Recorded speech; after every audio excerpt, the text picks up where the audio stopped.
Good evening student. তো কেমন আছো সবাই? আশা করি সবাই অনেক ভালো আছো, আমিও ভালো আছি। তো আজকে যেটা না ভিডিও মানে যেটা মূল বিষয়, তো এটা হলো কি, আজকে আমরা আলোচনা করবো গণিতে অঙ্ক করে গেলে বহু ধরনের চিহ্ন বা সিম্বলের দরকার হয়। তো সিম্বল যেটা আছে ওটা আমরা অ্যাসামিতে কি গাণিতিক চিহ্ন হবো। তো চিহ্ন যেটা আছে চিহ্ন কয়। তো চিহ্নর যেটি আছে মানে আঙ্গার গণিত অঙ্ক করতে প্রায় মানে দরকার হয়ে থাকে, ঠিক আছে, প্রয়োজন পড়ে। তো কি কি দরকার হয়, তো চিহ্ন কোন চিহ্ন কী কয় এটা আমরা আজকে জানবো, আর কোন কোন চিহ্ন বেশি ব্যবহার হয় এটা আমরা পরবর্তী ভিডিও জানবো। তো আজকে ফার্স্ট তাহলে আরম্ভ করি। এই চিহ্নটা আমরা জানি, যোগ, বিয়োগ, পূরণ, হরণ, এই চারটা আমরা সাধারণত সবাই জানি।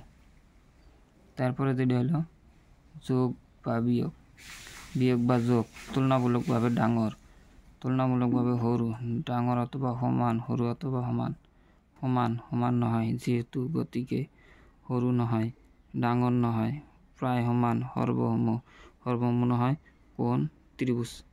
তারপর আছে কি লম্ব, মানে এই পিলে দিয়ে যদি এবার টান থাকে তাহলে এটা লম্ব। এটা হলো কি সমান্তরাল, উচাই যে, যদি আর যদি হে, সমানুপাতিক, অনুপাত, অন্তর্ভুক্ত নহয়, সমাকলন, এক্সর ফলন, সমষ্টি,